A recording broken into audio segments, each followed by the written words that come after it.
Stage Media. You know what to do. Hit the like button, subscribe to the channel. Thanks. We got lots of stuff coming up. What's up? What's going on? Hope everyone is doing well as we are back in the UK. It's always been in Great Britain, but we went to Dublin for the weekend and we caught the World Cup. And the picture in the background is the ladies, the elite ladies starts. And that is Men and Becca, who you can see, but you can't see the rest of the ladies. But we got the rest. We got a couple videos up of that so far. And then we got some more videos that we're going to be posting. I'm going to just post like a collage of this, basically everything that happened from the under 23s to elite women to the elite men. I'm just going to post it all in one video and try to keep it under 10 minutes, something that's palatable, because you can't make stuff too long because people get bored.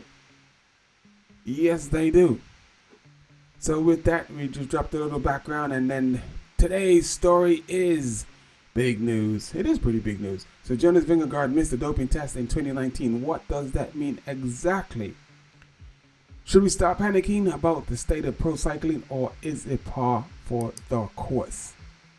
I guess it's a revelation. Well, it's not a revelation that let me turn this down. Where are you? Volume? Come on. Either turn it down or turn it off. One of the two in this. Okay, so what we're gonna do is so we're back and we're ready to jump into it. So basically, with the not so revelation, like to some people it was big news, but to me it wasn't. Like Jan Ulrich, he announced that he admitted to the doping, and it was obvious to me. It was obvious, and to those that do race bike and who have raced in the elite field, and you know what goes on, and yeah, you can see what happens, and it just was not a shock. It was not a surprise. So then there are some people saying that, then Lance did actually win against his peers because it was coming, and it's been said that for the longest time. Like if Lance was the only one cheating and everyone else is racing clean, then yeah, the man needs to, be drawn behind what is it? Dragged behind a horse-drawn cart. But it wasn't, Man, the list goes on of the amount of big names that we love that were doping, but just don't say anything about it. So I'm not going to make this too long. I need to get on with this. We are a couple minutes in, and it says, so cycling fans be holding their collective breath that there's more to the story. Given our past heroes of cycling have fallen time and time again, it's certainly concerning, but it appears that there's a bit more nuance to the story. It's probably not time to completely panic about Jonas Vingegaard. Given that Vingegaard's teammate Michael Hassman was suspended earlier this year for a positive doping test for a diuretic drug, it's understandable that Vingegaard would be on edge. He told the Danish newspaper that he firmly believes in anti-doping and testing protocols, and that he's concerned about his teammates' positive test, but doesn't know how the diuretic could have gotten into the human's body. Into Hassman's body, sorry. I don't know. And the missed 2019 test, a comedy of error. I left my cell phone in the kitchen, and then our doorbell didn't work. He told Astra Bandit, I gotta try to say that. They tried to call me, and it was clear that it was not possible to answer. Of course, it's not cool. They did come back 2 days later. The World Anti-Doping Organization, WADA, can and does perform random tests on professional athletes, including cyclists, and someone from the nation's anti-doping governing body, USADA, in the U.S., for example, can show up at a rider's house anytime and require a blood or urine sample. Cyclists who are in the testing pool are required to list their address and when they will be in different places. With WADA, this is referred to as whereabouts. Mistests are aren't uncommon due to scheduling changes and the mix-up, since these athletes obviously spend large amounts of time traveling and schedules can shift, so a missed test doesn't necessarily indicate guilt. More often it's simply bad timing. As GCN analyst Dan Lloyd points out, it's easy to jump to a conclusion that the point fingers when a high-level rider misses a test.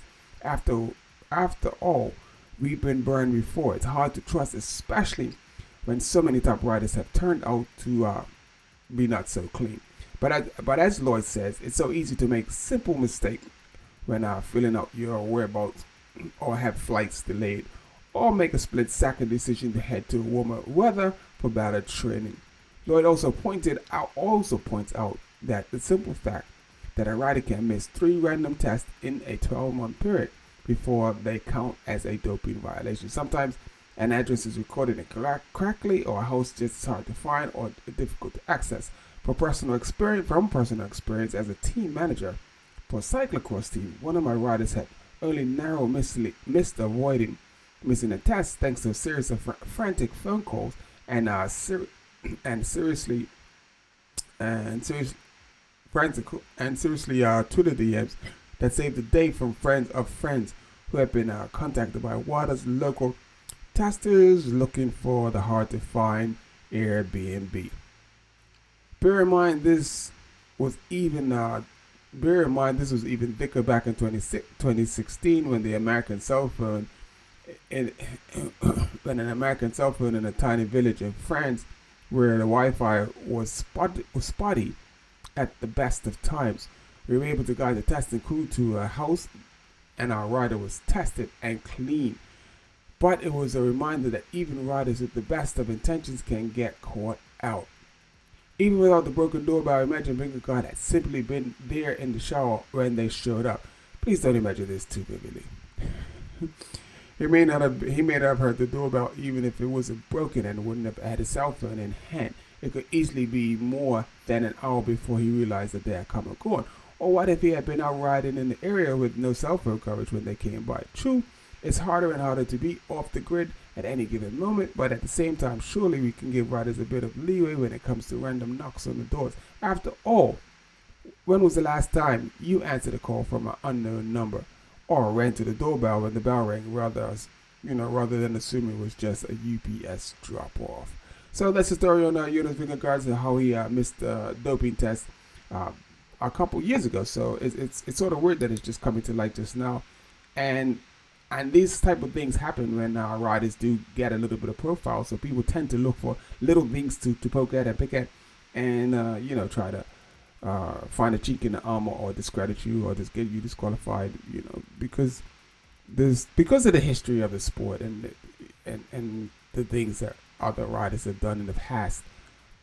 That's gonna loom over the sport for pretty much forever, And then this goes on to the young lady man back who's in the back of me. I interviewed her, and if you check out the video, I put the link in the description. She talks about she's just tired because there's just too many races, and the doping is a knock-on effect of overscheduling of races. So the UCI have went from 5 races when they started out, which was perfect because it fit in with the rest of the series with the DGM, the X2O, the Super Prestige, and then a couple other Belgian tournaments that they have. It fit in perfectly, so everyone could, it was cool. It fit in perfectly. Then they upped it to 9. Then the schedule became a bit hectic, but the riders were still able to compete for it.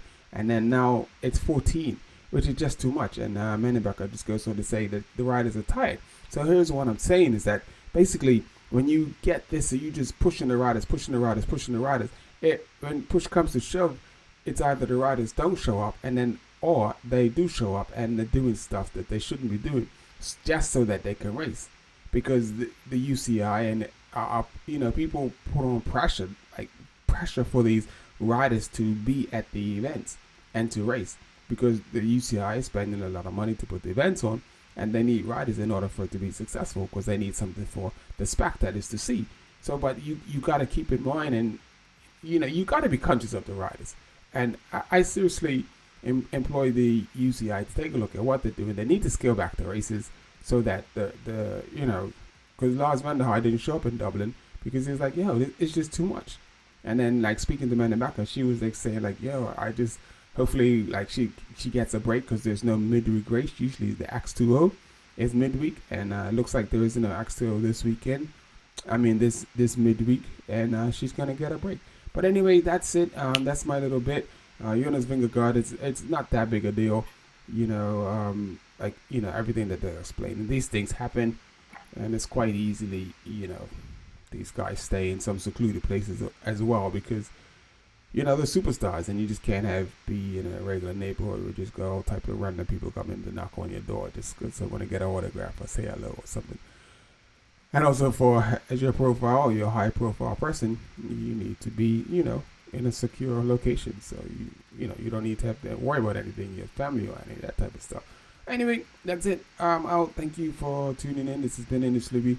Make sure you hit the like button, subscribe to the channel, turn on your notifications so that you are aware when I'm dropping the big news. The news is going to get bigger and bigger and bigger. Trust me.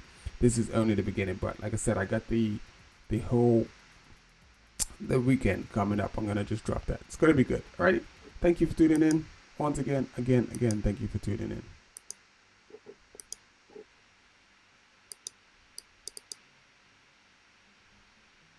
Hit the like button. Subscribe to the channel.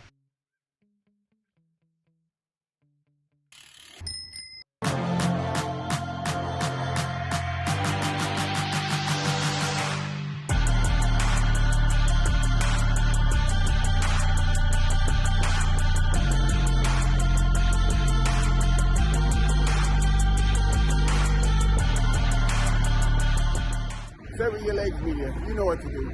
Hit the like button, subscribe to the channel. Thanks. We got lots of stuff coming up.